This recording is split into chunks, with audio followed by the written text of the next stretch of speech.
Então, agora, oficialmente, né? A gente começando aqui. Boa tarde a todas e todos aqui, sejam bem-vindas e bem-vindos.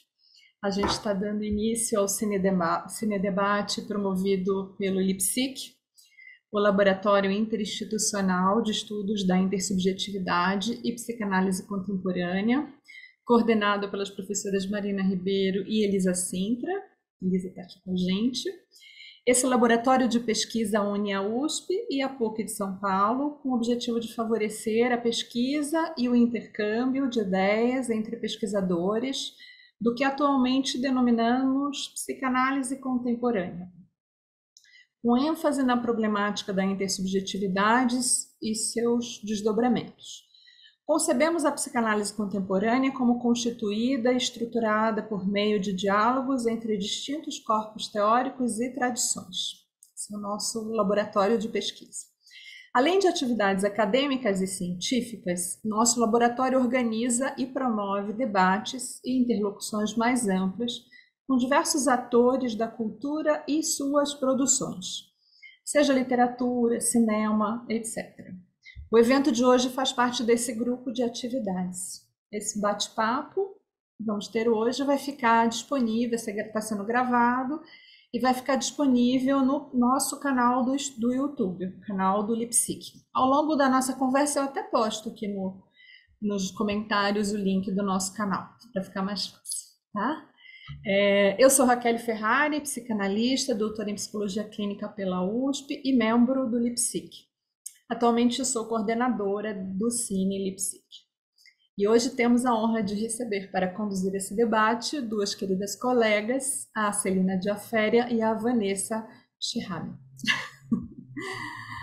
Celina Diaféria é psicóloga e psicanalista, mestre e doutoranda do Núcleo de Psicanálise e Cultura do Departamento de Psicologia Clínica da PUC São Paulo, sob orientação do Luiz Cláudio Figueiredo, membro do LIPSIC, foi professora de literatura e língua portuguesa, escreveu livros didáticos para diversas editoras e traduziu textos como Dom Juan de Mulher, publicado pela editora Edra.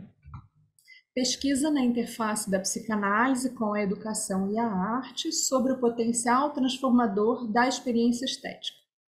Vanessa é psicóloga e psicanalista, doutoranda na PUC São Paulo, sob orientação da professora Elisa Sintra, membro do LIPSIC, membro do Grupo Brasileiro de Pesquisa Sandor Félix, membro do Departamento de Formação em Psicanálise do Instituto Sede Sapiente e professora convidada do curso Psicanálise com Crianças do mesmo instituto. Autora do livro Dimensões da Recusa, tema sobre o qual segue pesquisando e sobre o qual nos falará hoje. O filme sobre o qual vamos conversar hoje é O Quarto de Jack, título original Room, baseado no livro homônimo de Emma Donoghue, que faz o roteiro do filme também, a direção de Lenny Abrahamson, apresentado pela primeira vez no Festival de Cinema de Tel-Aviv, foi aclamado pela crítica especializada e conquistou diversas indicações a prêmios renomados. E a atriz principal, Brie Larson, foi premiada com o Oscar de melhor atriz por sua atuação. Então, vamos dar início à nossa conversa aqui sobre o filme, começando pela Vanessa. Vanessa, por favor.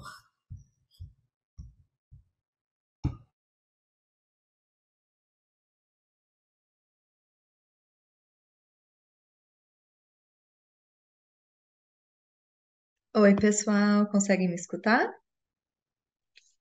Ótimo, boa tarde a todos. Obrigada, Raquel. Obrigada, Celina, por topar essa empreitada. Obrigada a todos que estão aqui. Obrigada, Ariane, que ajudou também a pensar no Cine Lipsic, a Fátima Flórido, a Cláudia Perrota, a Marina Ribeiro. Todas nós fizemos um grupinho aí esquentando a programação de hoje. Eu vou falar para vocês hoje sobre o que eu pensei a partir do filme. Eu vou tentar falar de forma mais didática, se ficar perdido, vocês me avisem, tá bom? Então, começa por falar um pouco por que que eu escolhi esse filme. É, a verdade é que esse filme já me fez pensar várias coisas diferentes. A primeira vez que eu assisti ele no cinema, eu saí encantada pensando na mãe suficientemente boa, né? Pensando, nossa, que mãe incrível, isso que é vínculo e tal, né? Depois, quando eu assisti de novo, eu já estava pesquisando o tema da recusa, e foi depois da publicação do meu livro. O que é interessante no sentido dessa porosidade que o filme tem, né? Dessa polissemia, como a gente pode pensar ele de várias formas. Quando eu pensei ele aí a segunda vez, era no contexto de fim de pandemia. Então eu fiquei muito na reflexão a respeito de estar num isolamento social, dos recursos antitraumáticos. Pensei muito também nos fenômenos transicionais. Pensei na necessidade da recusa como um mecanismo de defesa contra o trauma. Para quem não conhece, recusa é aquilo que a gente fala vulgarmente como negação. Fulano está em negação, porque descobriu, por exemplo, que tem um câncer, mas está se comportando como se nada tivesse acontecido. Ou mesmo, essa semana eu estava dando aula e um dos alunos me conta de uma paciente que foi estuprada e continuava agindo como se nada tivesse acontecido, e foi meses depois que ela finalmente conseguiu chorar e entrar em contato com isso. Então, essa negação, ela não é da realidade objetiva, ela é da nossa realidade psíquica. O que é negado, o que é recusado, é aquilo que dói, é aquilo que é insuportável. Não é aquilo que incomoda um tanto, assim, né? É algo que realmente é impossível de digerir. Por isso que eu falo insuportável, inadmissível, impensável. É aquilo que está no limite mesmo. A gente está falando de situações traumáticas. Então, a recusa, como todo mecanismo de defesa, ela tem essa intenção de proteger o psiquismo. O problema é que, às vezes, essa armadura vira uma armadilha, né? Aquelas proteções, aqueles escudos que a gente coloca para se resguardar dos traumas, momentos que a gente está com a pele psíquica sensível. O problema é que se a gente não consegue abrir mão da recusa, a gente não consegue ter outras formas de digerir aquilo que foi vivido, o psiquismo pode entrar no circuito vicioso de viver por se desligar, como se toda vez que entrasse em contato com algo muito difícil, o recurso fosse causar um curto-circuito para não queimar os fusíveis. Então, a recusa, ela não deve ser, ao meu ver, combatida. A análise, né, o processo de análise, ele não visa destruir a recusa, mas transformar a recusa. Então, aqui no meu livro, eu exploro 11 dimensões da recusa diferentes, algumas saudáveis, outras patológicas, e eu procuro muito mostrar como pode ser uma transformação de uma recusa mais rígida para algo mais permeável. Só que aí, a outra vez que eu assisti o filme, né, nesse contexto atual, que eu estou fazendo meu doutorado com a Elisa, eu estou pesquisando a identificação com o agressor, eu estou pesquisando o superego cruel, eu estou envolvida com as questões do trauma, do desmentido, e estou pensando nesse cativeiro psíquico que o trauma pode formar. Por exemplo, vejo muitos pacientes que sofreram o trauma e eles mesmos se acusam, né, por ter entrado em situações assim. A gente vê, infelizmente, mulheres atacando mulheres, né, sendo agressivas, culpando elas pelo abuso que elas sofreram. Ah, você não devia ter se comportado assim. Ah, você não deveria ter se vestido assim. E isso é um circuito de repetição, né? Porque as mulheres agem assim com as outras, porque elas também ouviram esses discursos, elas também foram alvo, né? Então, hoje eu estou pensando mais nesses aspectos. E eu acho que esse filme é muito legal porque ele mostra o durante e o depois do cativeiro. Então, o que foi possível fazer para manter uma vida psíquica, tanto da Joy quanto do Jack, e o choque que é quando eles saem do cativeiro.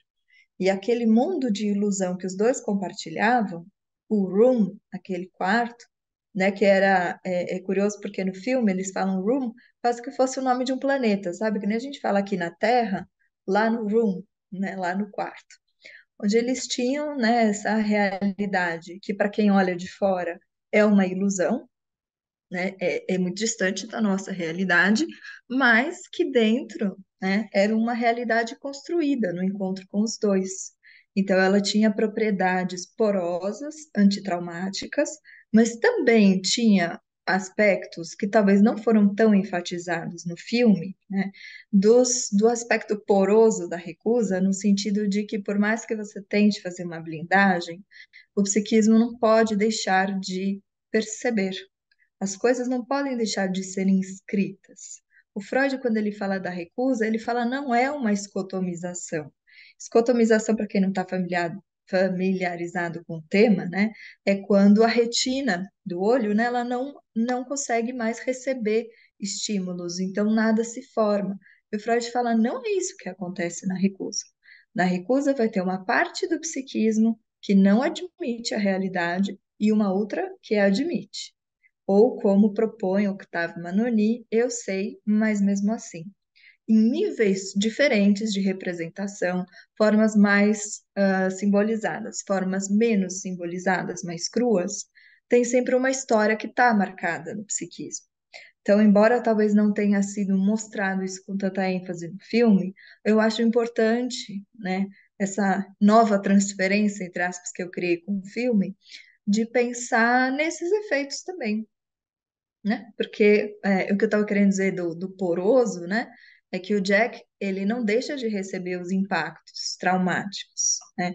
Mesmo o que fica muito evidente naqueles dias de apagão que a Joy tem, quando ela fica totalmente, assim, extenuada pela noite anterior, né? Em que o Nick tinha vindo fazer a visita cruel.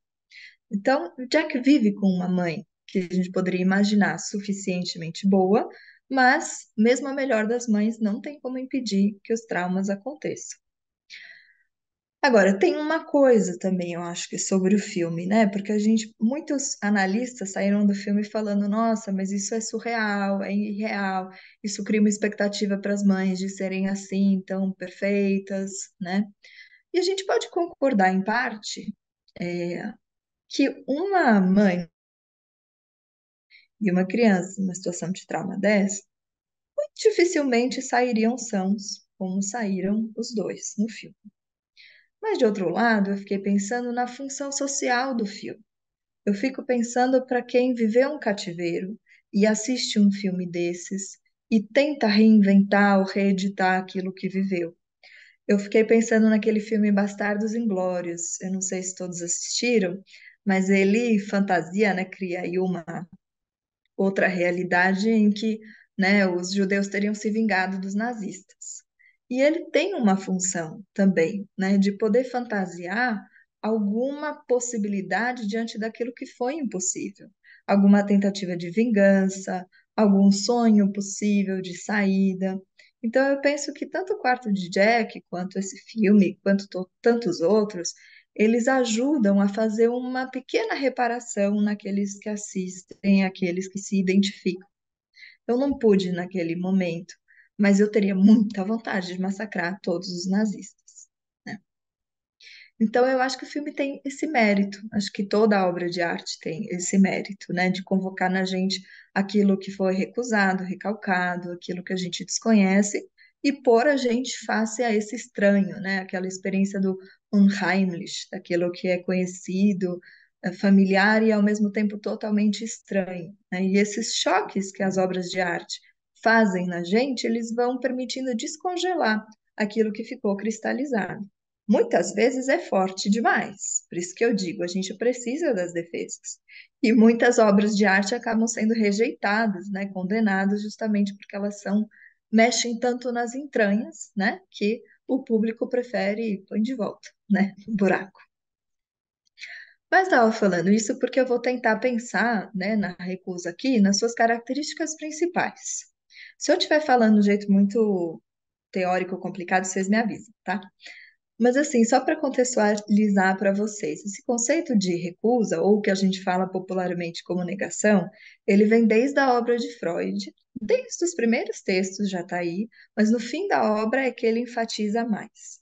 Ele usa o fenômeno do fetichismo para poder explorar esse fenômeno da recusa. E o próprio Freud fala: olha, o fetichismo não é o único fenômeno em que a recusa aparece, mas ele é muito didático. Então, por isso que eu sempre parto do fetichismo para poder ilustrar. Mas quais são as características da recusa, então? Ela tenta fazer uma blindagem temporária para que a gente não entre em contato com o que a gente fantasiou, com o que a gente pensou. Ela paralisa o psiquismo para não tirar conclusões sobre aquilo que foi vivido. Então, é assim que ela pode fazer uma ilusão de que, né, como se nada tivesse acontecido, como se não tivesse tido impacto emocional nessa experiência. Só que a recusa aí ela vai tentar justamente congelar, deixar a experiência traumática congelada lá, porque eu não tenho recursos para lidar. Só que nisso ela paralisa o resto do funcionamento do psiquismo. Então a gente poderia pensar numa recusa mais saudável quando a paralisação não é tão grande. Quando tem um contato entre admissão e não admissão da realidade. E por isso que eu penso no transicional.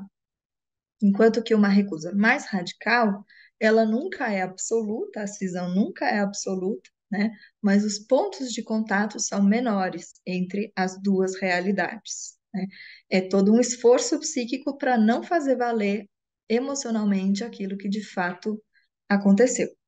Então, tem o acontecimento enquanto fato ocorrido, mas tem o acontecimento enquanto uma experiência emocional, o que aconteceu emocionalmente. Ok? Até aí?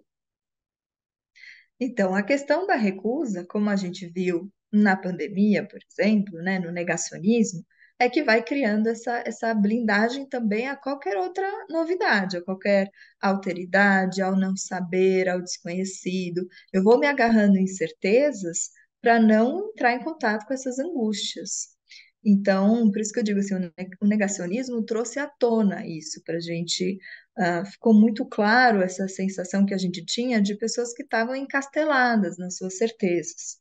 Não só no negacionismo, né? Aqui no Brasil a gente teve um clima político muito difícil, as pessoas não conversavam mais.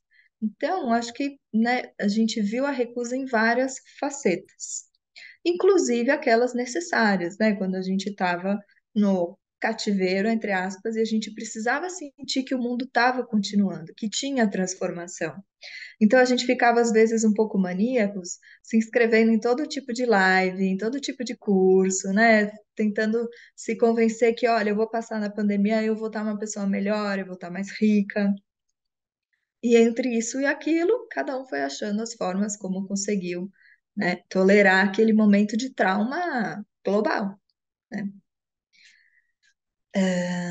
Então, por isso que eu acho que a recusa remete também a essa ideia de um cativeiro psíquico, né? A pessoa se encastela com as suas defesas.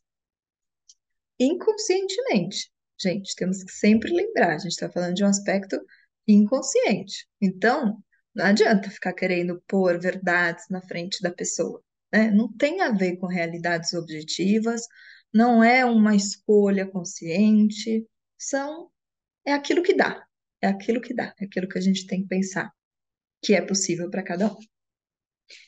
Então, sobre o filme, né, eu estava dizendo que bom, ele vai nos permitir ver aspectos mais saudáveis, aspectos mais patológicos. Então, eu elenquei aqui alguns aspectos mais saudáveis que a gente vê durante o filme. Então, a gente pode pensar que a Joy criou uma neo-realidade para o Jack, né? Um mundo que realmente é muito distante da nossa realidade compartilhada, mas que é atravessada por várias realidades subjetivas que nós todos vivemos.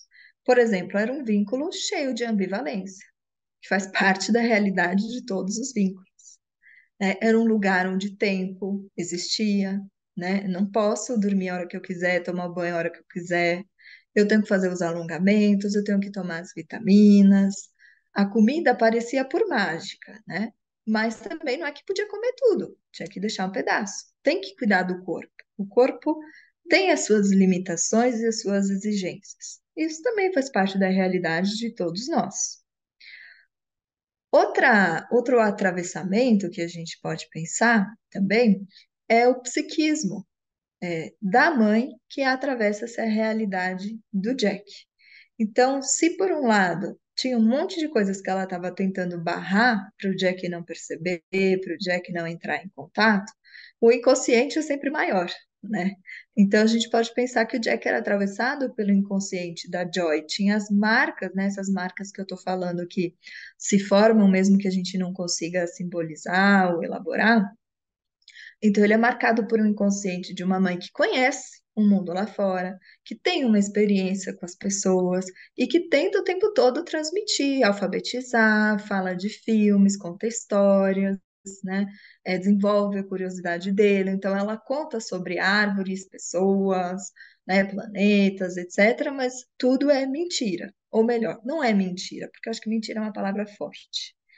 Isso existe, mas não é real. Então, é como se ela pudesse fazer um negativo. Ela apresenta um objeto que pode ser pensado pelo Jack, mas, né, pode ser pensado, construído, desconstruído, transformado, mas não é real. Não é real porque dentro do quarto não existe.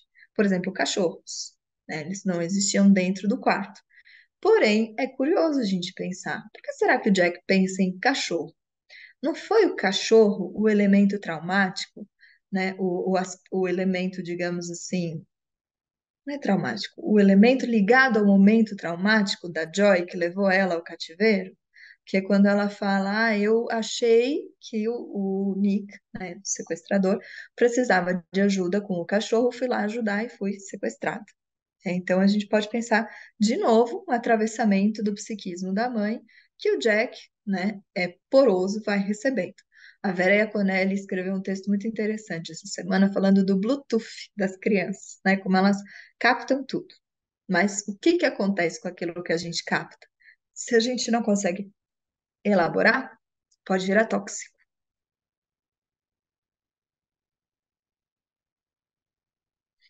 Então, é interessante também pensando nessa recusa protetiva que todas as mães fazem com os filhos. Então, a gente pode pensar na metáfora do Jack e da Joy saindo do cativeiro. Vocês lembram que eles saem do hospital com óculos de sol? Porque essa luz toda, né, poderia cegar eles. E a gente pode pensar, né, que uma mãe está sempre pondo um óculos de sol no filho, com mais ou menos grau, né? Grau não, desculpa, mais ou menos, né, porosidade da luz. Porque, como diz o Bion, né, verdade sem amor é crueldade. As mães precisam fazer esse trabalho de ilusão e desilusão gradualmente, como também desenvolve muito bem o Winnicott. Então, acho interessante, né? A Joy foi tentando pôr esse óculos de sol para os olhos do Jack, né? O psiquismo do Jack não queimar.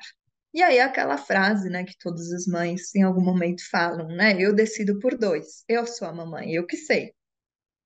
Agora, tem mamães um pouco mais complicadas. Não sei se vocês assistiram aquele filme da Rapunzel, da Disney, que tem uma música assim angustiante, que a mãe fala para Rapunzel: a sua mãe sabe mais. Então, tem algo que não é discutível. Em alguns aspectos, a Joy faz isso também, porque ela vai tentando, de um lado, criar uma neorrealidade, respondendo perguntas do Jack ou inventando outras coisas, mas tem momentos em que ela silencia o Jack, briga, né, muda de assunto, pode, né, ser violenta ou desmentir. Não, isso não existe.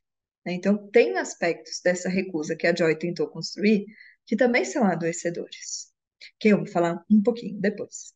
Mas a ideia que a gente pode pensar, por exemplo, é que a castração atravessa essa realidade deles, né? No sentido da castração, de todas as facetas da castração do não saber, do não poder tudo, da finitude, etc. Né? A gente pode pensar também ah, nesse aspecto do Jack, que muitas vezes não queria saber também, naquela recusa mais padrão, mais comum das crianças, né, que às vezes preferem uma bela mentirinha, né, ou uma bela historinha para dormir, em vez de se defrontarem com a realidade mais assim, né? Ou mesmo pensar em questionar algo que os pais trazem, né? Não é tão simples para a criança questionar a autoridade dos pais. Então eu estava aqui pensando, a Elisa me corrige se eu estiver errada, né? Mas aquela história que diz que a Melanie Klein ah, chegou para os filhos, explicou: ó, Papai Noel não existe, Fada dos Dentes não existe, nada disso existe. As crianças são feitas dessa forma, sexo é isso, explicou todos os segredos do mundo dos adultos para as crianças, e as crianças falaram: eu prefiro brincar na casa do vizinho, que é muito mais legal. Então, as crianças precisam desse reino, né, das fantasias e dessa sobrevivência da crença de uma mãe fálica, onipotente, um mundo onde nada pode dar errado, mamãe resolve tudo. E aí a função, né, dessas crenças que sobrevivem nas crianças, mas também nos adultos. Quando a gente pensa em religião, quando a gente pensa em superstição, quando a gente faz rituais e mil outras formas de crenças, né? Porosas, outras mais aprisionadoras, que têm essa função de um holding, né? De dar um colo, uma ilusão de que tudo vai ficar bem nos momentos terríveis, né? Temporariamente é muito bom. Se puder ser metaforizado, melhor ainda. Inclusive, tem um texto da própria Elisa sobre essa transformação, né? O papel das crenças e da fé e a recusa. Quem quiser, depois a gente pode mandar. Mas eu estava dizendo isso, né, porque é o papel da esperança. Eu fico pensando assim. Outro dia na aula a gente discutiu outros filmes que remetem também a essas situações de cativeiro, situações traumáticas. Se o Jack soubesse da verdade desde o começo, primeiro acho que muitas coisas ele não ia entender, porque é uma criança. Depois, que é uma verdade tão insuportável, é uma realidade contínua do cativeiro, do trauma, um trauma acontecendo todo dia, toda hora. Se o Jack não tivesse sido protegido, eu não imagino uma criança que consiga dormir depois disso, né? Eu acho que é nessa intenção protetiva que a Joy fez isso.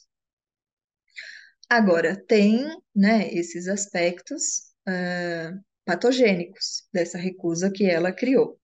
Então, por um lado, né, a gente tem esses momentos de desmentido que o Jack vive, né, que a gente sabe, pensando na obra ferenziana, né, aquilo que produz uma confusão na criança a respeito das suas próprias percepções. Então, isso não ajuda o Jack também em vários momentos.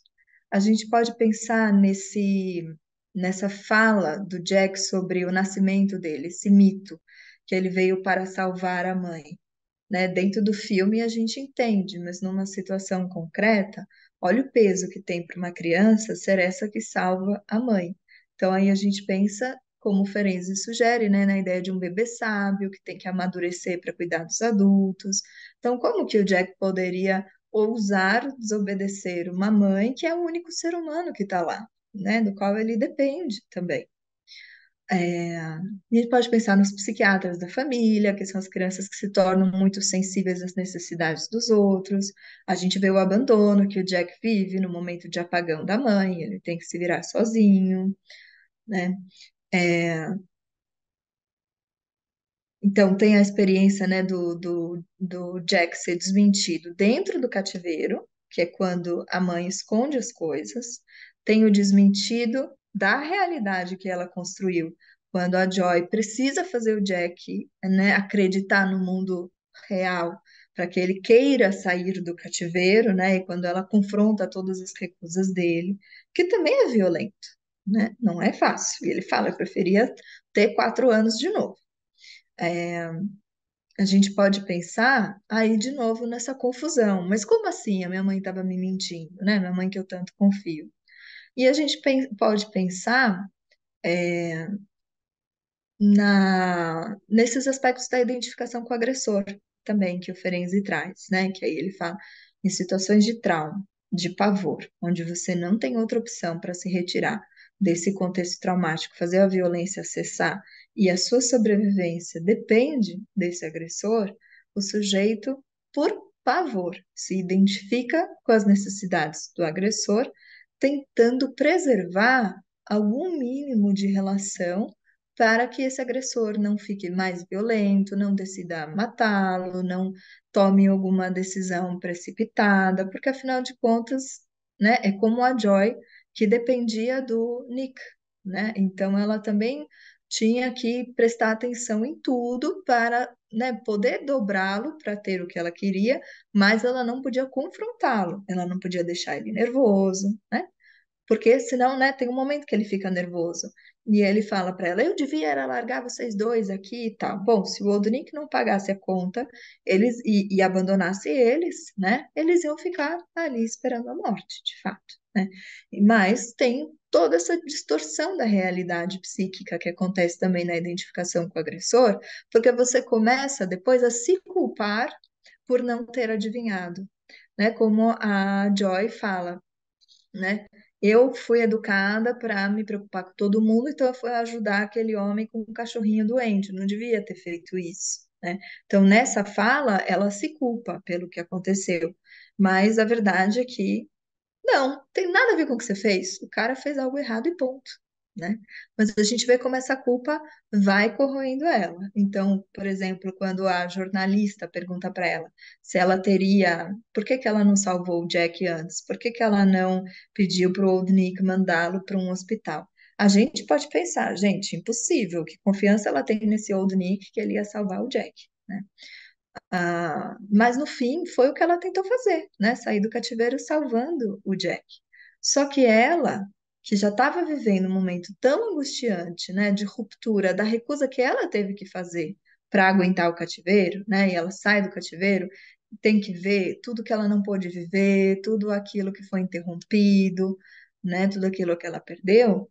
Então ela já estava muito fragilizada e ela já estava começando a se preocupar se ela tinha sido uma boa mãe para o Jack. Então, quando a jornalista faz uma fala dessas, né, que é de novo um desmentido, a Joy logo depois faz uma tentativa de suicídio. E ela fala para o Jack: eu não fui uma boa mãe. E aí o Jack o que que faz, né? Você é a mãe, né? Não tem como você não ter sido uma boa mãe. Você é a mãe. Mas a gente vai vendo todos esses aspectos traumáticos, né? Também na Joy. E embora eles tenham tido muito apoio emocional depois que saíram, né? Eu acho que isso que é importante. Para mim, Vanessa, né? O que é importante da gente poder olhar toda essa história é que a legitimização do discurso do paciente não passa só pelo de fato você sofreu um trauma, porque muitas vezes o paciente não vai reconhecer que sofreu um trauma. E quando o paciente, por exemplo, se sente culpado e a gente diz não é culpa sua, nem sempre isso traz alívio. No doutorado, eu estou trabalhando o caso de uma criança que falou para mim assim: olha, eu sei que você quer que eu não sinta culpa, mas você não está me escutando. E justo você, que é a única pessoa que me conhece e que eu confio, não está me escutando, tá até sendo insuportável dizer isso para você. Então, da gente também poder escutar essa realidade psíquica da culpa, da identificação com o agressor, de todas essas fantasias, né? Então, um pouco como eu venho dizendo, não se trata de confrontar. A gente tem que ouvir qual é a história desses objetos psíquicos. Por que foram se formando assim? Por que esse superego se tornou tão cruel? Por que ela acredita que é culpa dela? E de que modo também a nossa própria vida pulsional influencia a forma como a gente interpreta tudo aquilo que a gente viveu? Nosso próprio ódio, enfim, tudo isso colore essa relação. Raquel, só para eu saber quantos minutos tenho eu? Dois? Então, eu vou concluir. Tem muitas ideias, a gente pode ir conversando mais depois, mas eu vou concluir com duas falas, né? Acho que sobre as saídas dos cativeiros psíquicos, né? E eu acho que a importância do outro para nós superarmos, né, aspectos traumáticos da nossa vida. Então, o Jack, por exemplo, ele fala que o quarto é menor quando a porta está aberta. E a gente pode pensar nessa ideia, quando a gente está de porta aberta, a gente consegue receber o outro, né? O trauma talvez fique um pouquinho menor, talvez ele fique um pouco mais suportável, talvez ele possa conviver também com novas esperanças. E a última fala que eu iria fazer é remetendo a uma música da Ana Vitória com a Rita Lee, também posso pôr o link aí depois, que chama Amarelo, Azul e Branco. Porque o Jack e a Joy saem e eles têm essa história, né? Ela é uma mulher que viveu em cativeiro, que foi estuprada, que perdeu né, grande parte da vida, ela tem todas essas marcas traumáticas, isso nunca vai deixar de existir. Ela vai carregar isso com ela, de forma mais ou menos digerida. O Jack sempre vai ser filho de um estupro, né? Agora, tem um olhar como o do pai da Joy, que olha e vê o agressor, né? Olha para o Jack e vê o agressor, e é um olhar alienante. Ou você pode também tentar editar a sua história. A forma como você conta para você a sua história, a forma como você se relaciona com o seu trauma. Então, acho que tem sempre a ver com essa ideia, né, da gente poder se tornar personagens, aliás, melhor, não personagens, mas autores da nossa própria história. Então, o pedacinho da música eu vou ler e aí a gente conversa mais depois. A música diz assim: ao meu passado, eu devo o meu saber e a minha ignorância, as minhas necessidades, as minhas relações, a minha cultura e o meu corpo. Que espaço o meu passado deixa para a minha liberdade hoje? Não sou escrava dele. Obrigada, gente. Obrigada, Vanessa. Tava duro te avisar do tempo, viu? Porque tava bom demais te escutar. Aqui nessa função chata, né? Foi muito bom. Agora a gente Obrigada. vai seguir ouvindo a Celina. Celina, por favor, deixa eu tirar o seu mute. Acho que você consegue tirar. Tirou. Oi, consegui. Gente, eu gostaria de agradecer aqui a oportunidade de estar com vocês hoje e depois de escutar a Vanessa, né, eu pensando aqui no que eu ia dizer, acho que algumas coisas nós pensamos parecido ali no caminho, né, vendo o filme. Esse filme, a primeira vez que eu vi também foi no cinema e depois a convite da Vanessa, não é, eu revi esse filme algumas vezes depois da pandemia e fui sonhando esse filme de outras maneiras. Foi muito interessante. Então eu escrevi aqui, eu vou falar para vocês um pouco de um sonho, né, de algo que eu fui pensando sobre esses cativeiros psíquicos e como que a gente pode tentar sair desses cativeiros psíquicos, né, usando uma coisa tão formidável que é o cinema, né, por exemplo, né, que é um filme. Então, se sair de um cativeiro psíquico, desculpa, de um cativeiro é difícil, de um cativeiro psíquico me parece igualmente desafiador, né? Então, o filme começa com uma ficção contada pelo próprio Jack para sua mãe, Joy, a respeito de como ele nasceu e chegou àquele quarto. Era uma vez, ele fala, era uma vez, antes de eu chegar, você chorava e via TV o dia inteiro, até virar um zumbi. Mas daí eu nasci, melhor, daí eu desci pela claraboia junto com uma luz até o quarto e eu comecei a te chutar por dentro. Bum! Aí caí no tapete com os olhos bem abertos. Você cortou o cordão e disse: Oi, Jack. Estou com 5 anos, agora já estou velho. Esse mito criado por Joy para contar ao filho sobre a sua origem, é uma ficção. Para nós, espectadores, é uma ficção dentro da ficção. Sabemos que Jack não veio ao mundo por uma claraboia num facho de luz, mas pelas metáforas inventadas por Joy, percebemos a felicidade experimentada por ela com a chegada do filho. Joy recebeu o bebê como uma estrela que atravessa a claraboia do cativeiro para lhe reanimar a esperança quando essa já estava aparentemente sem fôlego. Podemos brincar com o nome da personagem que realmente experimentou o renascimento da alegria. E aqui é como se eu ouvisse Guimarães Rosa. Um menino nasceu, o mundo tornou a começar. A jovem não apenas acolhe o filho como quem recebe um presente do universo, mas também compartilha com ele experiências que fazem de um lugar inóspito, um cativeiro, um ambiente o mais favorável possível ao desenvolvimento da criança. E aqui me ocorre um verso de Drummond, que inclusive quem me apresentou foi a Elisa. Onde não há um jardim, as flores nascem de um secreto investimento em formas improváveis. Por 5 anos, Joy cultiva um terreno onde aparentemente não há solo para o cultivo de flores. Aparentemente. Podemos supor que Joy tenha tido boas experiências antes de ser feita refém. Graças ao repertório de experiências que ela carrega consigo, o quarto passa a ser povoado por brincadeiras e histórias compartilhadas pela mãe com seu filho. Eu sou forte igual o Sansão, ele fala. Eu vou ser igual ao Jack, o matador de gigantes, e vou subir pela claraboia e chegar ao espaço com meu cachorro Lucky e vou por todos os planetas. Essas histórias são contadas por Jack, que consegue sonhar. Imaginemos se Jack tivesse um trauma tão profundo a ponto de não conseguir contar histórias. Provavelmente não conseguiria brincar, não conseguiria simbolizar suas experiências emocionais. Mas a experiência estética dele com sua mãe protege nele e nela a capacidade de pensar a vida a longo prazo. Jack tem 5 anos, não tem velas para o bolo de aniversário. Essas que a gente apaga pensando no melhor que possa vir ou que queremos para nosso futuro.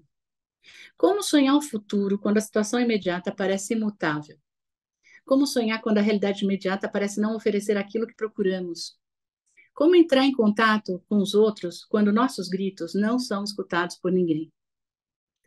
A certa altura, Joy conta ao filho a história do Conde de Monte Cristo, Edmond, que rasga o saco para se libertar, desenterra o tesouro, compra um grande barco e veleja de volta à França, onde compra uma ilha e se declara conde e promete se vingar das pessoas que o prejudicaram.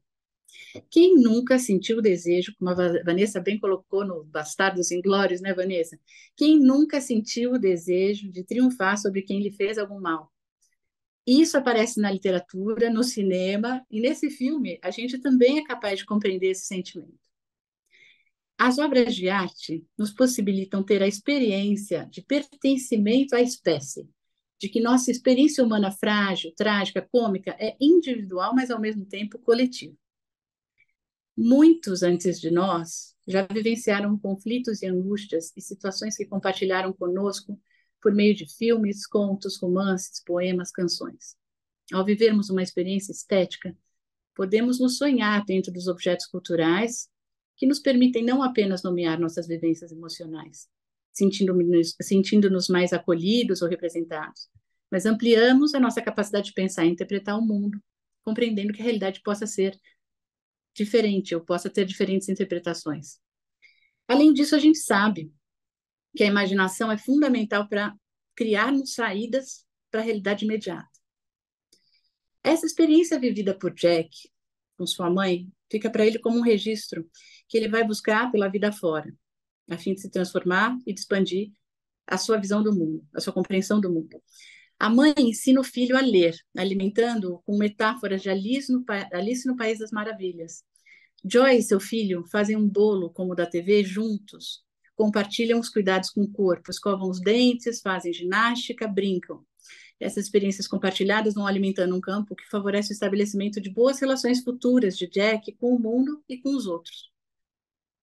As histórias, as canções que Joy canta para o filho, algumas produções que entram pela TV, servem como nutrição para um jardim interno que Jack, assim como todos nós, temos que cultivar.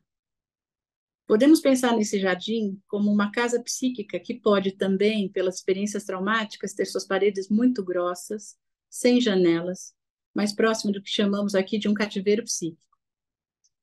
Jack, você se lembra do rato? A Joy perguntou ao filho, fazendo alusão ao rato que invadiu o quarto. Ele está do outro lado da parede, e estamos do lado de dentro, e o rato está do lado de fora. Com essa historinha, Joy prepara Jack para o encontro com o mundo lá fora. Podemos pensar aqui também no mito da caverna de Platão, quando um homem, né, sai da caverna, descortina o mundo e tenta revelar aos outros que não saíram da caverna o que havia fora dali. A princípio, o menino se enfurece. Felizmente, sua plasticidade lhe permite começar a imaginar o mundo para além daquelas paredes. Você vai adorar o mundo, diz a mãe a Jack. A cisão de parte da realidade possibilita a preservação de um espaço de resiliência no qual a esperança é cultivada e se criam condições a Jack e sua mãe de projetar um futuro. É a preocupação com o futuro do filho que mobiliza Joy a arquitetar um plano de fuga. Ela inventa uma história a fim de convencer o velho Nick a tirar a criança do quarto. Diz a ele que o filho morreu e que precisa ser deixado num lugar com árvores.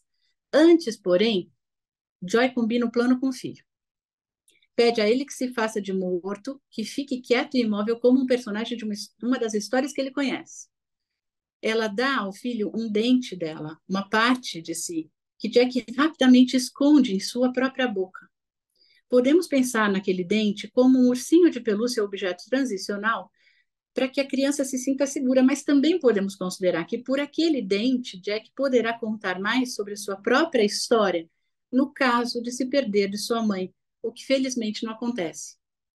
Além dos encontros com esses objetos que eu mencionei aqui, há os encontros humanos, como a Vanessa falou, né? Os encontros significativos, que podem ser profundamente transformadores. É o caso do desconhecido que passeia com seu cão e percebe o sofrimento de Jack e aciona a polícia. É também um encontro com um policial capaz de escutar Jack, a policial, melhor dizendo, que é capaz de escutar Jack com empatia e que, junto com seus parceiros, consegue encontrar o cativeiro onde Joy está presa. Essa rede de pessoas de encontros significativos tem uma enorme potência transformadora. Além disso, Joy escreve e dá ao filho um bilhete a ser entregue a qualquer pessoa. Qualquer pessoa. A escrita é outro modo de estabelecer contato e, no caso, pedir ajuda. Os encontros com pessoas que tenham olhos e escuta para os outros são imprescindíveis para que criemos uma rede de solidariedade em situações de vulnerabilidade. Pensemos nos náufragos que escrevem bilhetes e os lançam em garrafas em alto mar na esperança de serem encontrados. Podemos nos compreender como seres vulneráveis, nada autossuficientes, e que precisamos das trocas com os outros para viver, expandir a compreensão da realidade, a capacidade de pensar experiências emocionais e lidar com a alteridade. Para sair do quarto, foi necessária a capacidade imaginativa de Joy, de Jack, que salva sua mãe pela segunda vez. Não nos esqueçamos, no entanto, dos encontros com as pessoas capazes de escutar e perceber as necessidades emocionais do Jack. Impressionante. Essa parte do filme, essa primeira parte do filme, me remeteu a uma exposição que eu vi sobre o trabalho dos educadores do campo de concentração de Terezin.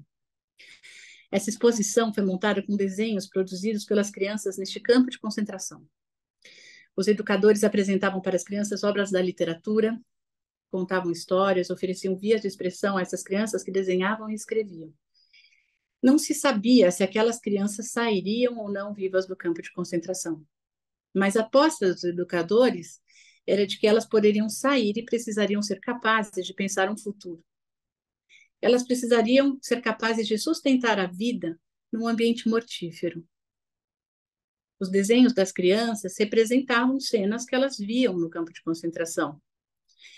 Também apareciam em suas produções referências às histórias que elas liam ou escutavam.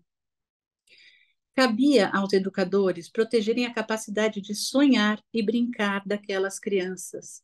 É pelo sonho e pela brincadeira que conseguimos atravessar as intempéries e encontrar saídas para problemas que a vida é generosa em nos apresentar. Escutar histórias, ler, ir ao cinema, ao museu, participar de grupos, enfim. Essas experiências vão criando espaços potenciais para relações criativas. No filme, as experiências traumáticas se sobrepõem umas às outras. A adolescente que tem a vida sequestrada e cujo corpo violado dá origem a uma criança nascida e criada até os 5 anos de idade em um cativeiro. A criança que escapa de um quarto, compreendido como mundo, para um mundo real. A mãe que perde a filha sequestrada e que acolhe uma filha desconhecida muitos anos depois. O pai que não suporta o sequestro, o reencontro com a filha e o encontro com o neto. Ao sair do cativeiro e voltar para casa, Joy tende a lidar com as pessoas simpáticas e nada empáticas, como a entrevistadora de TV incapaz de compreender e se solidarizar com seu sofrimento, como a Vanessa mencionou já. Pessoas com o dedo em riste para julgá-la e acusá-la. Afinal, como ela quis ficar com o filho no cativeiro, ao invés de deixá-lo no hospital para ser livre? Joy está sempre sob o escrutínio do impiedoso olhar alheio. Podemos pensar também, a partir do filme, sobre a irreversibilidade do tempo, da vida não vivida, das experiências sem reparação. O que fazer com as dores que o tempo não cura? Aparentemente, ao se dar conta disso, Joy volta toda a sua raiva contra si e atenta contra a própria vida.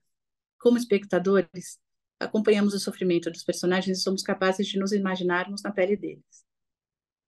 O que acontece quando nossa vida é interrompida por uma tragédia ou uma fatalidade, ou quando os aprisionamentos são vividos internamente e temos a sensação de que estamos condenados a uma semivida, ou quando a melancolia parece tomar conta de nós a ponto de não conseguirmos mais nos encantar com a vida.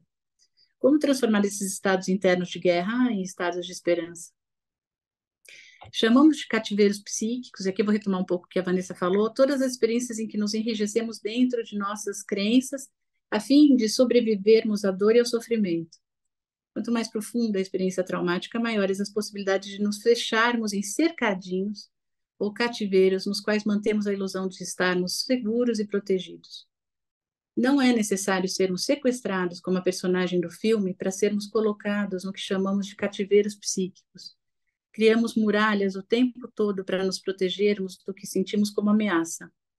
Mas quem são os bárbaros de quem tentamos tanto nos proteger? Numa cultura em que o público e o privado se misturam, em que somos capturados pela imagem nas redes sociais, há de se fazer um trabalho psíquico grande para cultivarmos nosso jardim e percebermos o que nos é verdadeiramente significativo. Revozeamos discursos que não são nossos, isso aqui é o Bakhtin falando. Haja vista a discussão sobre inteligência artificial hoje em dia, né, e autoria de texto.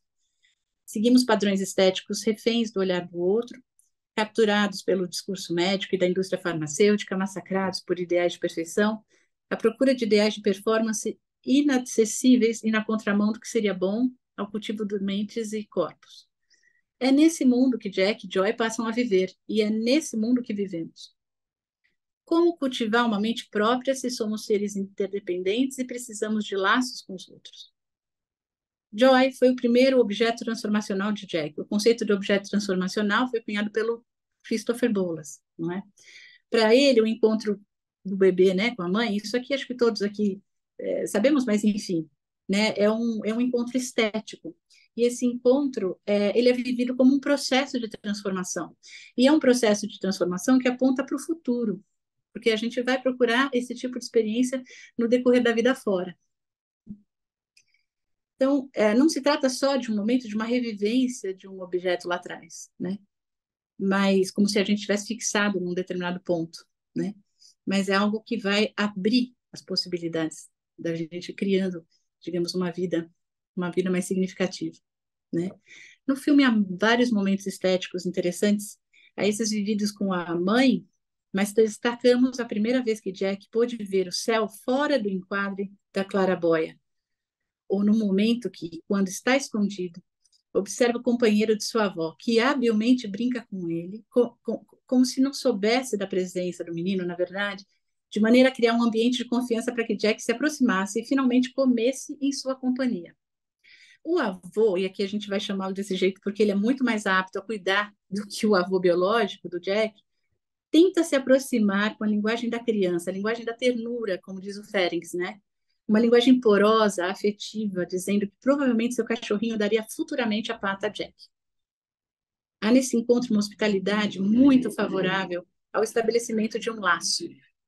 E no decorrer do filme, Jack vai gradualmente irradiando essa boa experiência interna que teve com a mãe para a relação com o avô, com a avó, com a vizinha, com o amiguinho. Então, é assim, eu vou aqui tentar, eu não sei, Raquel, você me fala aí do tempo que eu estou indo aqui, tem muita coisa, mas assim, Fica tranquila, tem tempo ainda.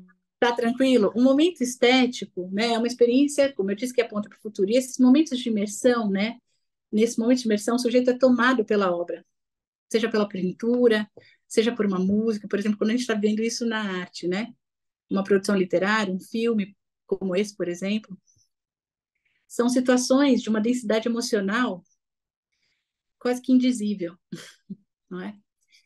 E é uma experiência de déjà vu. E é isso, quem fala é o Christopher Bolas. É uma memória existencial, ele diz. É uma lembrança não representacional, ele fala, transmitida por meio de uma sensação misteriosa, é isso que ele diz. Então, o encontro estético não é uma vivência passiva, mas é uma experiência de transformação do self. A partir do filme, tomando como ponto de partida a experiência vivida por Jack com sua mãe, podemos refletir sobre a potência transformacional do encontro estético também no campo analítico, mas também fora dele, particularmente com pessoas que se utilizam de músicas, filmes, imagens, metáforas, a fim de dizer das suas experiências emocionais.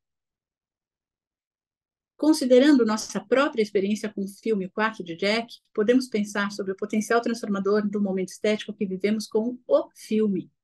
Ampliamos nossa capacidade imaginativa para além das fronteiras conhecidas, como o pequeno Jack, quando escapa do quarto frio e escuro e tem contato pela primeira vez com a intensidade da luz, como a Vanessa lembrou, antes desconhecida, e com o calor do sol também, que ele também não conhecia. A TV é substituída pelo celular quando ele volta para casa, né? Quando ele chega à casa da avó. Sua mãe se irrita. Ela quer que o filho aprenda a brincar e a criar brincadeiras na realidade, brincadeiras que ela teve a oportunidade de viver em sua infância e que se tornaram boas experiências que ela pôde compartilhar com o filho. A certa altura, Jack sai da casa para brincar com um amigo que o chama pela janela. Oferecer essas experiências, não apenas às crianças, como também aos jovens, aos adultos, aos idosos, é uma maneira de estabelecer laços, inclusive laços sociais. As histórias, canções, os filmes e os poemas nos permitem compartilhar vivências humanas trágicas, como essas do filme, cômicas, enfim, nos dão a dimensão do tempo e as metáforas vão ampliando as possibilidades de simbolização das experiências para o pequeno Jack, que consegue aos poucos estabelecer novos laços com as pessoas no mundo real.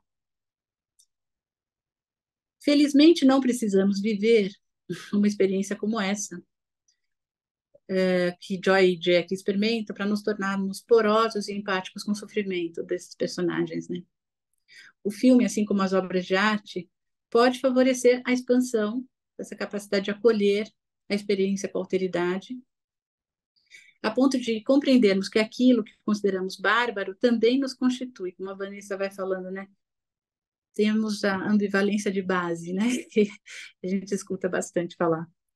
É um dos aspectos da nossa ambivalência esse. Essas experiências estéticas podem descongelar experiências que de tão traumáticas foram silenciadas. Hannah Arendt dizia que todo sofrimento pode ser suportado se sobre ele pudesse ser contada uma história. A criança, com sua linguagem da ternura, como diz Ferenczi, vulnerável diante do adulto, é um ser que pensa, ri, cria, tem enorme percepção, tem fome de experiência do mundo. Todos nós temos fome de experiência do mundo, não é? Quando Jack pede à avó que corte seus cabelos, símbolo de sua força, para dar à mãe, acompanhamos um menino crescendo, estabelecendo novos laços afetivos com as pessoas, a avó, o cachorro, enfim, e sendo capaz de cuidar da própria mãe. A boa oferta de experiências estéticas é um recurso poderoso para que possamos estabelecer boas relações, fazer boas alianças e criar ambientes mais favoráveis ao desenvolvimento. Depois do isolamento, estamos como o Jack, ou eu pelo menos me senti assim, redescobrindo a cidade, reencontrando as pessoas, ávidos por conversas autênticas e significativas e interações com as pessoas e com os objetos culturais, como hoje, nesse nosso encontro. Era isso que eu tinha pensado. Obrigada, Celina. Difícil parar de escutar vocês, viu? Maravilhoso, maravilhosa a tua fala. Eu fiquei aqui pensando que muito nesse espaço que a gente está abrindo aqui, né, do Cine Debate, do Lipsic, a potência da obra de arte, né? A gente escutou duas pessoas com as suas experiências singulares diante do mesmo filme, né? E que expansão, né? Quantas ideias, quanta possibilidade de transformação. Eu achei tão interessante ouvir da Vanessa como que a Vanessa viveu a primeira experiência com o filme. Eu também tive essa mesma experiência que você teve, né? Acho que tem uma coisa dessa mãe idealizada, né? Que a gente, puxa vida, olha que... Mas aí ao longo do filme a gente vai ficando... Não, mas não é possível, né? Existe um evento traumático importantíssimo. E quando ele está lá dentro do armário, inclusive, é evidente, né? Ele está vendo pelas frestinhas o que está acontecendo. E no momento que a mãe tem essas ausências também, né? Quer dizer, por mais que tenha essa possibilidade, ela faz um grande esforço de criar um mundo ali protegido, né? mas não é possível, né? Achei muito bacana toda essa análise que você fez, Vanessa, do traumático que atravessa, inclusive o psiquismo da mãe, né, que você ressalta, né? E é tão bonito como vocês fizeram de um jeito onde você, Vanessa, apresentou, né, fez uma leitura do filme e a Celina pegou exatamente da onde você terminou, da esperança, né?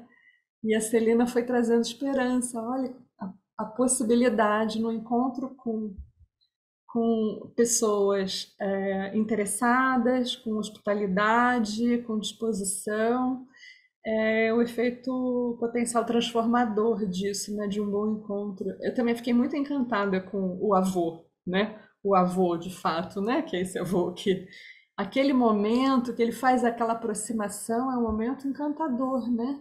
Ele vai assim com muito cuidado e ele vai se aproximando e é muito bonito que é justamente ele que tem esse cachorro, né? De verdade, né? Que era o cachorro que na fantasia fazia companhia para ele no cativeiro, né? É muito, muito bonito. Obrigado por compartilhar com a gente essas ideias e essas reflexões. Vamos abrir então agora para conversar um pouquinho com quem está aqui.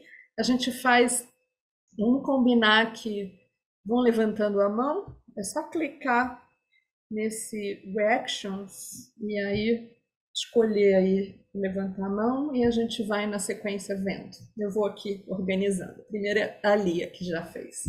Já levantou. Por favor, Lia. Deixa eu tirar o mute. Não sei se você consegue. Você mesma consegue tirar o seu mute aí? Consigo sim. Obrigada, Raquel. Gente, que bárbara a apresentação de vocês, Vanessa e Celina. Em primeiro lugar, obrigada. Foi um presente. Eu quero ouvir mais algumas vezes, porque uma vez só é muito denso, né? Eu vou reescutar absolutamente muitas vezes. E eu quero perguntar uma coisa especialmente para a Vanessa, mas acho que se a Celina depois quiser também ajudar, eu fico feliz, que é o seguinte, a pandemia aumentou muito o incômodo que eu sempre tive em relação aos a priori, que às vezes os psicanalistas têm sobre o que é ou não é traumático, né? Acidente, cativeiro, aborto, perdas, então rapidamente se carimba um acontecimento como traumático, né? Uma atribuição de caráter traumático desde fora e não o traumático do ponto de vista daquele psiquismo, no que aquele psiquismo pode digerir. Na pandemia, isso foi horroroso. Todo mundo absolutamente se dava o direito de garantir que todo mundo estava sendo traumatizado porque estava trancado em casa ou com medo da morte ou tal, e não, de fato não foi assim. A variedade foi absurda de experiências de cada um, por exemplo, com a pandemia, né? E a fala bom, as duas falas, na verdade, me ocorreu isso quando eu estava ouvindo a Vanessa, mas realmente as duas falas são muito especiais porque vocês estão refletindo de fato a partir do que foi vivido ali, não a partir de fora, que era um pouco o meu temor quando a gente vai discutir o traumático no filme, né? Uma sensação um pouco perigosa de que isso aconteça, e vocês duas não fizeram isso, foi bárbaro, né? Fiquei pensando muito no livro Escute as Feras, que eu vou reler depois que eu escutar mais umas duas vezes as falas de hoje, eu vou reler agora com outro ouvido, né? Porque, bom, enfim, ficou passando na minha cabeça o tempo todo. Então, vocês duas dão muitas pistas de onde é que se vê saúde, onde é que se vê processamento naquela situação horrorosa, né? Que eles viveram. Eu digo horrorosa e não traumática a priori, né? Horrorosa, com certeza, aos meus olhos. Então, tomando, por exemplo, Vanessa, tudo que você disse, aliás, você estava falando que você foi muito interessada, você está muito interessada na transicionalidade, né?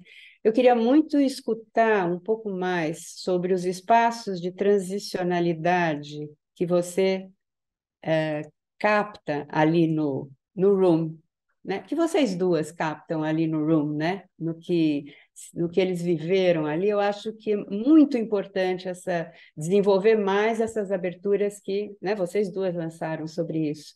Eu acho que se é para contagiar os psicanalistas, temos que contagiar com isso, muito, muito, né? A perspectiva da abertura, não só a abertura psíquica, né? E a abertura psíquica se dá com a transicionalidade, né? Então, eu queria muito ampliar o mais possível isso, era a minha vontade. Tá? De qualquer jeito, obrigada, super obrigada às duas, gostei demais.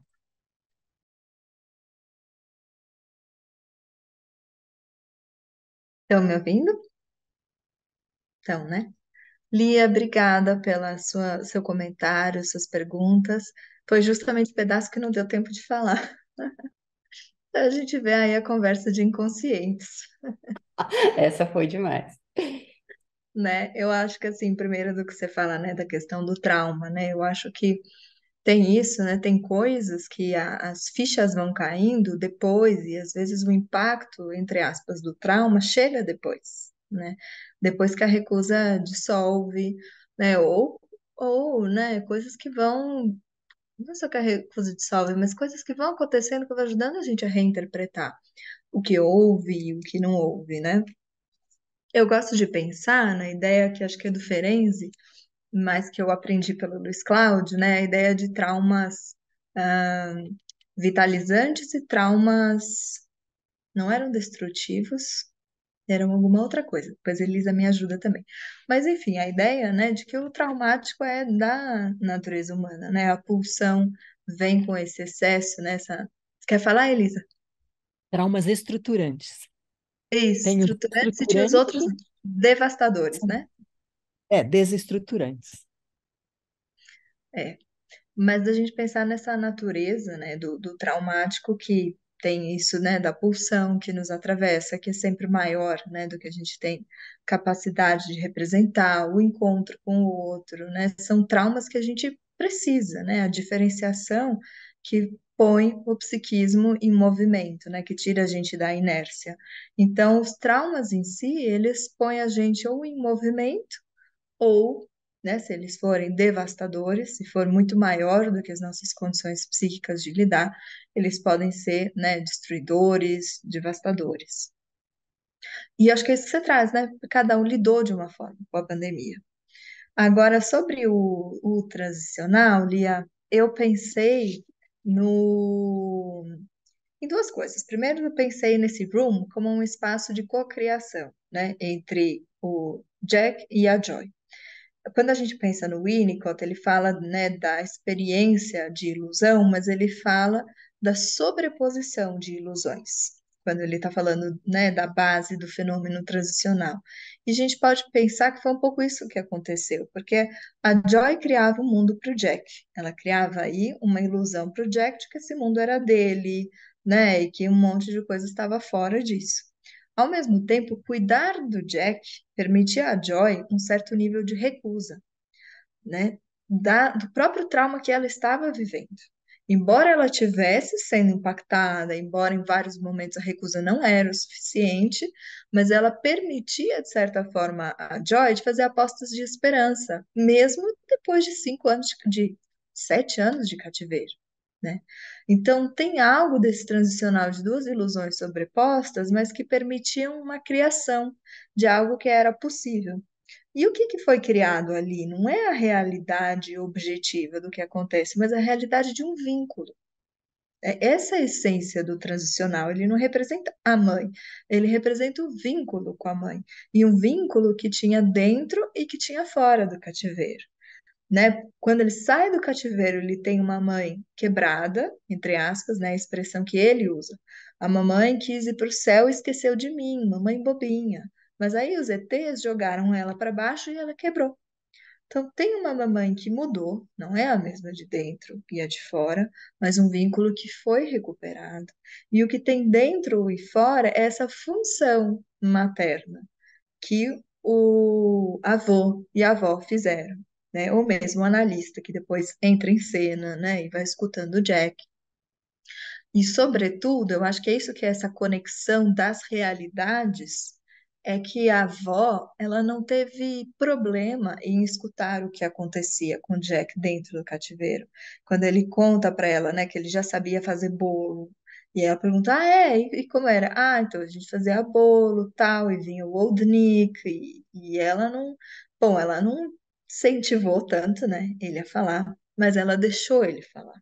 Então, aquilo que aconteceu dentro pode ser uma realidade pensável aqui fora. Então, eu acho que são essas pontes. Ele pôde abrir mão do cabelo, porque, como a avó metaforizou, a força a gente dá um para o outro a partir do vínculo. Então, o cabelo não virou mais fetiche, no sentido de um objeto de fixação, mas virou algo transicional. E ele pode abrir mão, né? O Winnicott fala que o objeto transicional, ele não é abandonado, ele só perde o significado, porque todo o resto do mundo virou fenômeno transicional, que é a esperança, né? A esperança de ter relações assim, de confiança, de reencontro com todo o resto do universo. E eu acho que essa plasticidade do Jack. Não é por causa da maturidade neurológica, né? É a plasticidade de se transformar, né? E como você falou, está aberto aí é o outro. Então, até sem querer exagerar aqui no meu tempo, mas enxertando aqui o que eu pensei, desse momento também que ele constrói o quarto de Lego, e ele tem um outro momento que ele fala, eu quero voltar para o quarto, mas depois ele consegue sair do quarto. Então, a gente poderia pensar nesse room como uma estrutura enquadrante, como a formação de um psiquismo. Não sei se vocês concordam, discordam, pensam outras coisas. Celina falou um pouco, né, do cabelo também. Não sei se você quer complementar, Celina.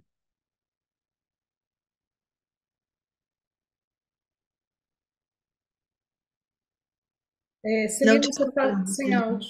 Acho que você já falou, Vanessa. Eu fiquei pensando, é isso, né? Penso nesses vínculos que a gente vai refazendo, né? E que em cada encontro, né, é possível, né? Quer dizer, se esses encontros são realmente significativos, né? O quanto que essa transmissão vai se fazendo, né? Assim, o quanto que uma hora ele recebe o dente, outra hora ele dá o cabelo, né? Tem até uma passagem do filme em que ele fala mesmo que juntos, né? Que nós somos fortes. Tem um determinado momento em que ele fala isso. Mas tá ótimo. Não tenho nada a acrescentar. Elisa, quer falar? Sim, não, é que eu lembrei de uma frase da Hannah Arendt, que a Celina trouxe, que eu queria escutar de novo, né? É que o sofrimento só é suportável, algo assim. Se sobre eles foi possível contar uma história, né? Se for possível contar uma história, É, né? Se for possível narrar aquele aham. sofrimento de alguma forma, né? Porque E talvez uma. antes fala. Não, fala você, Lisa, por Não, que favor. antes é dor, né? A gente precisa transformar dor em algo que seja sofrível, né? Que a gente possa suportar, mas fala. Fiquei pensando, isso que a Vanessa fala, né, da gente contar a história como autores, né, assim, não, uma vez numa conversa com você, né, Elisa, apareceu aquela ideia, né, de narrar-se não na voz passiva, né, mas na voz ativa, quer dizer, conseguir sair desse lugar, né, se Uhum, transformar internamente. uhum. Essa passagem, né, que é uma passagem pulo do gato, né, que que a gente sempre, né, está tentando fazer e nos encontros com as pessoas, né? Quer dizer, os encontros e essas experiências, né, que a gente tem, esses momentos estéticos, né? Eles podem tirar a gente desse lugar no qual a gente está um pouco fechado, né? Mas sempre tem um terceiro, né? Sempre tem um terceiro. Aqui entre nós há um terceiro, né? E é uma alfaiataria, como disse o Luiz Cláudio uma vez. Não existe igual, né? Tem a ver com esse grupo, com essas pessoas neste momento, não se reproduz, né? É único, singular, né? Eu acho que tem a ver com a fala da Lia também, que é criar um espaço transicional, né? Porque tem a ver com escuta. A gente escutou vocês, que são duas falas maravilhosas, né? E viu que vocês tomaram a palavra e se fizeram autoras, né? E talvez a gente se estimula a falar alguma coisa porque vocês autorizam a gente com a fala de vocês, né? É um constante sair da passividade, né? E se autorizar a ser autor, né? E narrar. Muito legal. Isso é o espaço analítico, né? Essa é a superposição dos brincares, né, Elisa? É, é. Que a Vamos gente ver tem se medo de falar às vezes, né? Mas precisa se criar um espaço suficientemente continente para a gente ter coragem de dar o pulo, né? eles foram encontrando em alguma medida na casa da mãe, né? Com Uhum, com o padrasto, com a mãe. Mas mesmo aquela policial, né, quando ela foi tão atenciosa e com tanta paciência, esperando o tempo dele, não se apressou, ela só conseguiu identificar o cativeiro porque ela teve paciência de escutar ele nos fragmentos que ele ia dizendo, né, claraboia, cabana, né, quarto, no quintal, quer dizer, ele foi falando os fragmentos e ela foi conseguindo reunir isso. E só assim ela pôde identificar o cativeiro, né? Então é um momento muito bonito do filme, o momento daquela policial com o Jack, né? sim. Ela tem um insight, né? Cativeiro, né? Foi lindo. Porque estava longe ainda, né? Da É, compreensão. muito legal. Mas Posso só alguém quer falar? Ah, Celina, fala, Celina. complementar? Não é fácil, exige muita paciência, né? E muita capacidade também de, como a Vanessa fez agora, né?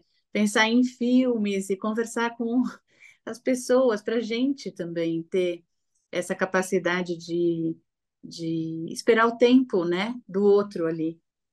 Porque não tem como forçar, né? Não, Então, não dá. não dá. Mas é interessante o que a Vanessa fez, ela lembrou de um filme, né? Eu pensei aqui. A Vanessa falou da função social do filme, né, em algum momento, né? Que vai também, é uma oportunidade, você vai podendo se identificar com as situações. E isso muitas vezes ajuda a abrir, né? A possibilidade de pensar, estranhar, nossa, em que situação Você eu tô, é né? parecida que está passando, que chama A Última Cabana? Depois da cabana, Depois não da é? cabana. Isso. Sim. A Tá ú- todo mundo falando para a gente assistir. olha, mas tem muita coisa a ver, é muito profunda, muito bonita. São 6 só. Legal. Muito.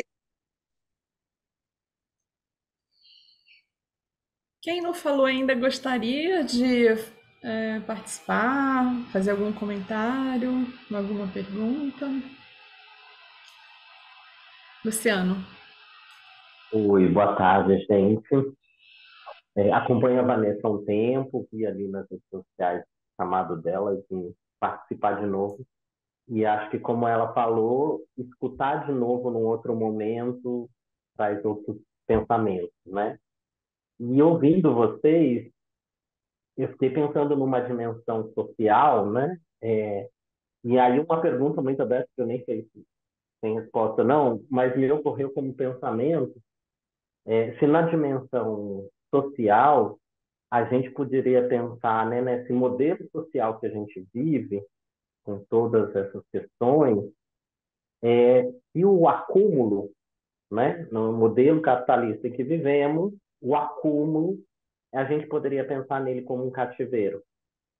Né? O modelo está estruturado naquilo que nós precisamos acumular para ser ou ter, para estar alguma coisa. Se a gente poderia pensar nessa posição como um cativeiro e, ao mesmo tempo, como uma defesa do capital. Porque se não tiver a premissa da acumulação, esse sistema parece que é meio afetado, né? Se a premissa não for acumulação. Faz sentido? Não sei como vocês escutam isso. Falar uma coisinha em relação a isso que o Luciano falou, antes da resposta da Vanessa e da Celina, porque eu estava pensando a mesma coisa, Luciano, parece que foi outra transmissão aqui, impressionante. Eu estava pensando, tem um risco da gente também juntar demais algum tipo de isolamento físico, geográfico, etc., como é, por exemplo, o quarto de Jack e outras experiências, como foi a pandemia, de novo, né? A história da pandemia, e, e não entender que, às vezes, é a forma de se proteger de um outro cativeiro, isso que o Luciano está falando, né? Me lembrei de quanto que as crianças usam, às vezes, os jogos eletrônicos, por exemplo, que são uma coisa completamente capturante, viciante, etc. e tal, como um meio de se proteger da invasão dos adultos, inclusive, né? Como uma criação de um espaço possível, por mais que ao mesmo tempo a gente possa ver elementos difíceis ali. Eu fiquei pensando que a pandemia foi isso também, né? As pessoas ficaram muito aliviadas disso que o Luciano estava falando, né? Do excesso de consumo, o excesso disso, o excesso daquilo. Então, elas puderam ficar trancadas, livres. É engraçado, né? Teve um paradoxo aí com muita gente, muita gente. Então, é difícil pensar nisso no quarto de Jack, pela violência da situação, né? Mas vocês viram que a pandemia, que era tão violenta também, permitiu muito esse tipo de né? Então, eu só quero dizer, desculpem, eu não vou ocupar mais, eu só quero dizer que a gente precisa tomar cuidado com classificar o que é aprisionante e o que é libertador, porque, né, certas coisas têm uma cara de muito libertadora e são profundamente aprisionantes, e às vezes vice-versa, como foi ficar trancado em casa para muita gente, né? Foi muito libertador. Desculpem, eu não resisti.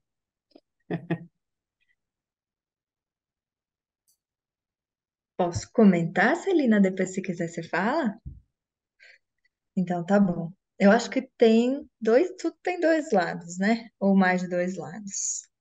De um lado, acho que a pandemia foi para muita gente terrível, né? Foi um cativeiro. Para algumas pessoas, o que era para ser um distanciamento físico virou um isolamento social mesmo, né? E muitos sentiram muita falta, né, do contato com o outro. Também é interessante a gente pensar na pandemia, o quanto aumentou o número de casos de violência doméstica, né? Então, pessoas que não tiveram como sair dessa situação, os excessos, né, da convivência familiar, mesmo o excesso de consumo, né, de compras, roupas, comidas, lives, eletrônicos, bebidas, né, ou mesmo o vício em trabalhar demais. Então, tem esse outro lado, né, que também foi impelindo a um maior consumo até de capital narcisista, eu diria, né, porque as redes sociais, meu Deus, era só o único jeito da gente existir, praticamente. Vou fazer uma brincadeira aqui. Eu e a Celina, a gente tinha aula online juntas, né, durante a pandemia. E às vezes a Celina me mandava uma mensagem: Nossa, você cortou o cabelo? Nossa, esse batom ficou bom. Eu falava: Celina, eu só existo para você. Porque o meu corpo não existe para mais ninguém, ninguém tá me vendo, né? Mas ao mesmo tempo essa espetacularização, né, nas redes. E eu acho que o que o Luciano traz desse consumo é um consumo de ideais também, né, que nos escraviza de certa forma, tanto esse do narcisismo das redes sociais, né? Então eu preciso existir, eu preciso existir, eu preciso existir justamente quando eu mais me sinto insignificante, porque a gente está em tempo, eu vou fazer uma brincadeira outra aqui, que não é nem de amor líquido, a gente já está na sublimação, porque um dia a coisa tá, outro dia a coisa evaporou. Não é nem mais, né? É o tempo do ghosting, é o tempo do cancelamento. Então a gente vai consumindo para se preencher, a gente vai tentando ir atrás de ideais para sentir que a gente significa alguma coisa, né? Então eu acho que sim, Luciano, você traz questões muito interessantes. Tem um trabalho e um podcast, né, de uma amiga minha que chama Era da Pressa. E ela escreve pressa presa, como a gente fica aprisionado nesse tempo. A minha amiga é a Fernanda Fácio fez também mestrado na PUC, então também é membro do LIPSIC. Ah, e desse tempo que nos aprisiona, desculpa, né? Então ela faz esse trocadilho. Inclusive, a gente escreveu juntas o último capítulo do meu livro, em que a gente vai tentando explorar um pouquinho disso. Mas acho que sim, né? O narcisismo pode ser uma bela prisão também.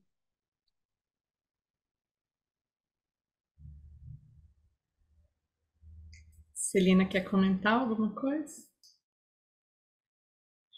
Bom, a gente vai precisar encerrar, né? Porque a gente tinha um plano aqui, demos uma complementada no nosso atraso.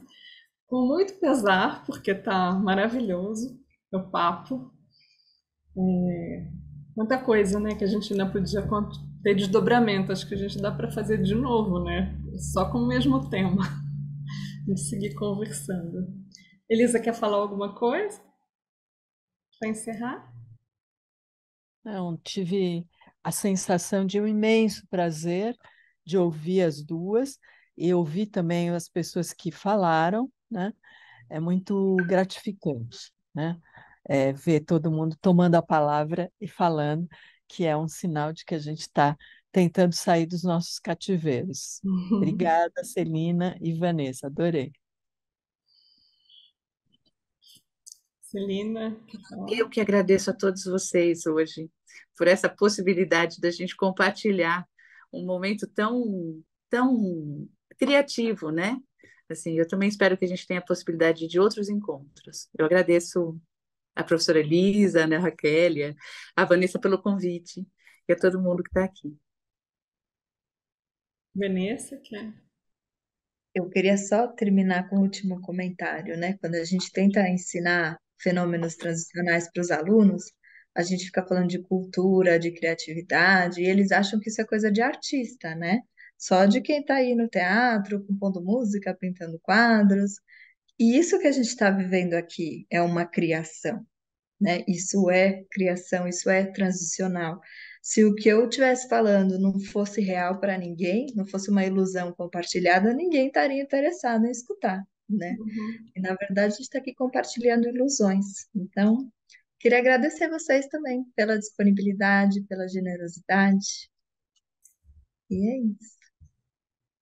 Obrigada, Vanessa, obrigada, Celina, obrigada a todo mundo que participou, que veio aqui. Foi uma delícia estar juntos, muitas trocas e muitos aprendizados. Em breve teremos mais Cine Lipsic. A gente vai avisando aí nas redes sociais, tá bom? A gente. Elisa. Kelly, como é que a gente vai poder ver de novo? Vai aparecer um outro link, né? Só fala disso rapidinho. No canal do Lipsic, eu ia colocar aqui, acabei não colocando, mas a gente pode até pegar rapidinho aqui. Entrando no YouTube, a gente procura o canal do Lipsic no. Deixa eu ver se eu acho rapidinho aqui para pegar para vocês. Kelly, mas talvez a gente pudesse também fazer um post no Instagram do Lipsic quando o vídeo estiver disponível. Aí a gente põe lá o link do YouTube. O que que você acha? Boa ideia, boa ideia.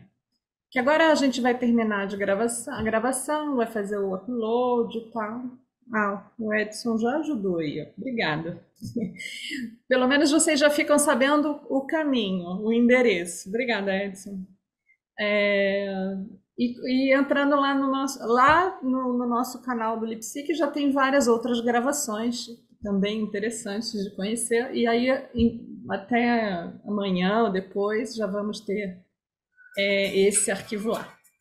Tá bom? Opa. Acho que agora entrou alguma coisa aqui. Eu abri aqui e entrou. Tá bom, gente. Então, bom final de semana para vocês. Um abraço a todos. Até breve. Tchau, tchau.